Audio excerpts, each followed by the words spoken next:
Welcome to 10 Minutes a Day, a daily reading of the Catholic Church's social encyclicals. Today we continue with Mater et Magistra, written by Pope John XXIII in 1961. The only possible solution to this question is one which envisages the social and economic progress both of individuals and the whole of human society, and which respects and promotes true human values.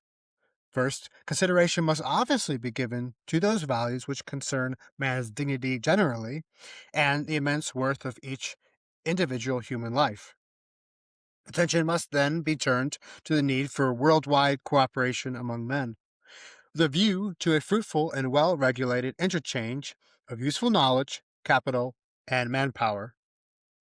We must solemnly proclaim that human life is transmitted by means of the family, and the family is based upon a marriage which is one and indissoluble, and, with respect to Christians, raised to the dignity of a sacrament. The transition of human life is the result of a personal and conscious act, and, as such, is subject to the all-holy, inviolable, and immutable laws of God, which no man may ignore or disobey.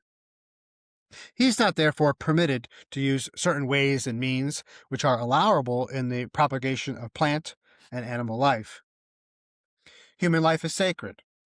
All men must recognize that fact. From its very inception, it reveals the created hand of God. Those who violate his laws not only offend the divine majesty and degrade themselves and humanity, they also sap the vitality of the political community of which they are members. It is of the utmost importance that parents exercise their right and obligation toward the younger generation by securing for their children a sound cultural and religious formation. They must also educate them to a deep sense of responsibility in life, especially in such matters as concern the foundation of a family and the procreation and education of children.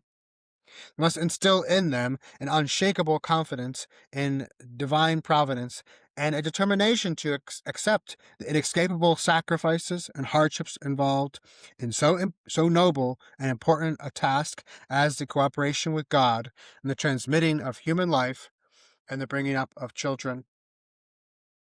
To the attainment of this end, nothing can be more effective than those principles and that of supernatural aid which the Church supplies.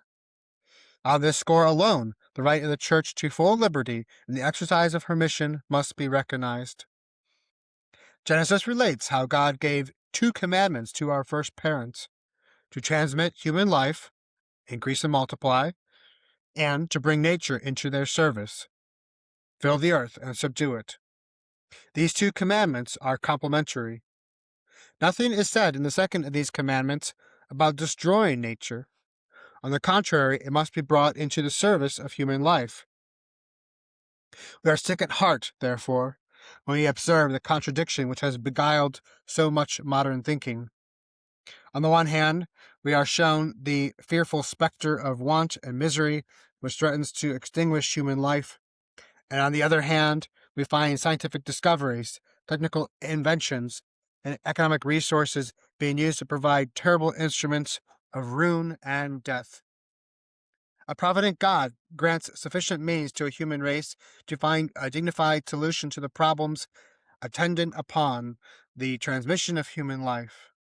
These problems can become difficult of solution or even insoluble if man, led astray in mind and perverted in will, turns to such means as are opposed to right reason and seeks ends that are contrary to his social nature and the intentions of providence. The progress of science and technology in every aspect of life has led, particularly today, to increased relationships between nations, and made the nations more and more dependent on one another. As a rule, no single commonwealth has sufficient resources at its command to solve the more important scientific, technical, economic, social, political, and cultural problems which confront it at the present time. These problems are necessarily the concern of a whole group of nations, and possibly of the whole world. Individual political communities may indeed enjoy a high degree of culture and civilization. They may have a large industrious population, an advanced economic structure, great natural resources, and extensive territories. Yet, even so, in isolation from the rest of the world, they're quite incapable of finding an adequate solution to their major problems. The nations, therefore, must work with one another for their mutual development and perfection. They can help themselves only insofar as they succeed in helping one another. That is why international understanding and cooperation are so necessary. Yet, although individuals and nations are becoming more and more convinced of this twofold necessity, it would seem that men in general, and particularly those with high responsibility in public life, are showing themselves quite incapable of achieving it. The root of such inability is not to be sought in scientific, technical, or economic reasons, but in the absence of mutual trust. Men, and consequently states, are in mortal fear of each other. Each fears that the other harbors plans of conquest and is only waiting for a favorable moment to put these plans into effect. Hence, each organizes its own defense and builds up munitions of war as a deterrent against a would-be aggressor. The result is a vast expenditure of human energy and natural resources on projects which are disruptive of human society rather than beneficial to it, while the growing uneasiness gnaws at men's hearts and makes them less responsive to the call of nobler enterprises. The root cause of so much mistrust is the presence of ideological differences between nations, and more especially between their rulers. There are some indeed who go so far as to deny the existence of a moral order which is transcendent, absolute, universal, and equally binding upon all. And where the same law of justice is not adhered to by all, men cannot hope to come to open and full agreement on vital issues.